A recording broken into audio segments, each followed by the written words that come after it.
Hi, I'm here with Joe Rotella, and we are about to melt glass. In the microwave. It is so cool. I love it. It's so exciting. Now, to get started, you're going to need some basic supplies. So we're going to need a microwave kiln, and then this gets incredibly hot. So we're going to need oven. These are more than oven safe. These are I was going to say, don't burn me. Inferno safe gloves.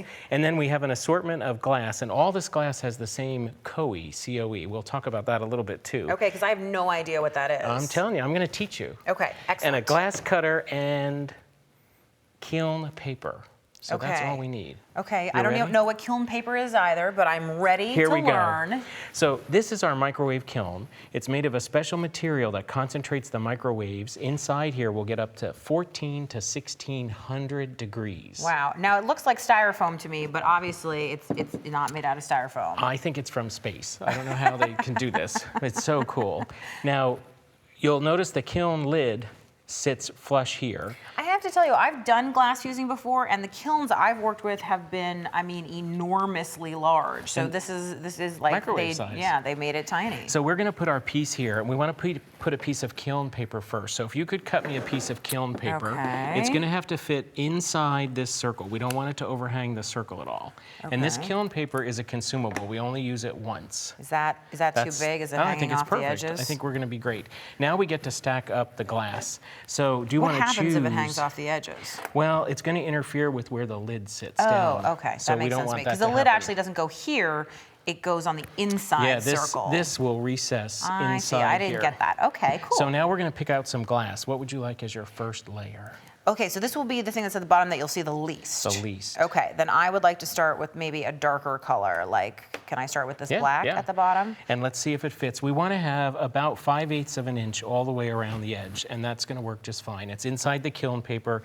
If it touches the sides of the lid, it could fuse to the lid. We don't want that to happen. So I have a question. If my background is black, does that mean, like, if I were to put this shiny piece on top of it and it melts to it, that it's not going to be as shiny because the black is taking the light away? No, it'll be pretty cool. That's dichroic glass, which means the light hits it in 2 different ways, and that's why it has that iridescent color. I know, because it's so shiny.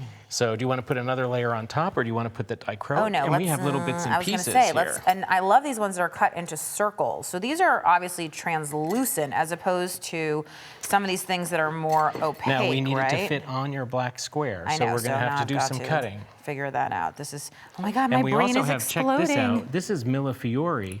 That's Italian, Millefiori. Well, I was going to say, Millefiori, I remember from doing polymer clay, where you make the big rolls, or the canes. It started with glass in the 1850s. Can I do that? Is that allowed? No, that it's hanging over too much. It's hanging over. So let's do a little trim. I'm going to take this red piece, and I'm not going to really be precise here. I'm just going to use my Precision's overrated anyway. Tool, right? So we can cut a score. Now, if it looks like salt, you've scored too deep. Okay. It should just look like a hair on the glass, and then I can use this tool and snap it. I was going to say, use your safety glasses and be very careful. I should have my safety. Now, my score wasn't great, but that'll give you a funky little shape. I like a jagged edge. It's going to be a funky little shape.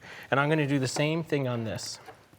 I'm just going to cut a piece so that we can fit this all on our black. Now, I have another question, which is, does everything have to be level? Like, if I put this on here and it's not actually touching anything underneath, is that going to cause some chaos? I think you'll be fine. What's interesting about this particular glass is that it wants to always be, the finished product, 1/4 of an inch thick. So if you do an 1/8 of an inch thick piece and then you fuse it, it'll probably shrink to become 1/4 of an inch. Okay. Well, I can live with this composition right now. I think this is pretty cool. Perfect. So what I'm going to do is put the lid on. This is the hard part. Okay. Is you don't want anything to move. Carrying it very carefully over to the microwave. Now, you want to be sure whatever microwave you put this in, that it should have a turntable. Otherwise, you have to put a mat under it. And you need at least 3-inch clearance from the top to the top of your microwave. So you have a pretty big microwave. And I'm going to do this. You want to do the first 3 minutes at 70% power. No matter your microwave, you always do it at 70% power. 70% for the first 3 minutes.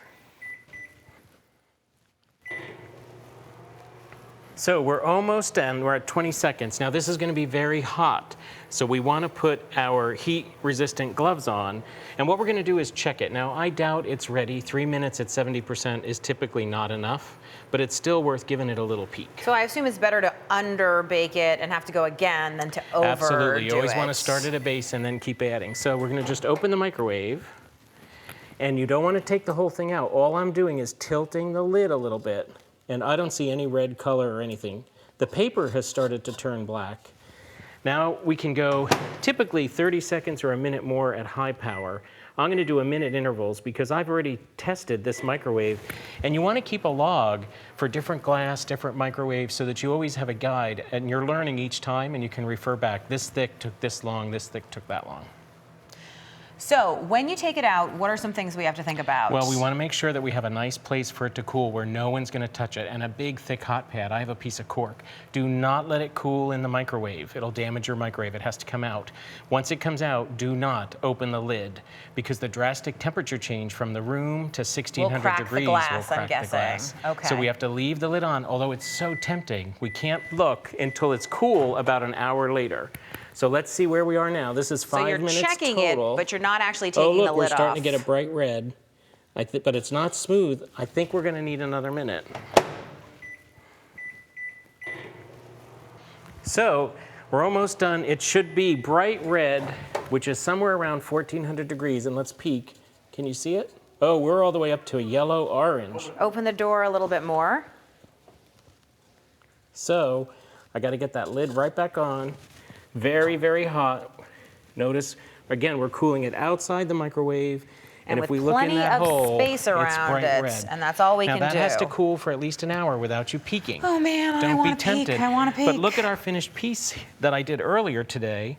It's still sitting on the kiln paper. You just peel it off, and there's any extra here, it'll just wipe off with water. This was green glass stacked with purple, and then a piece of millefiori, and then some frit. That's so awesome. And if we look at all of these finished, beautiful samples that you brought, I mean, fused glass is an amazing and beautiful technique, and you normally need an enormous kiln. This has been so cool. I'm really excited to see my microwave with new eyes. And tomorrow we get to see what that looks like. That's really cool. Thanks so much, Joe.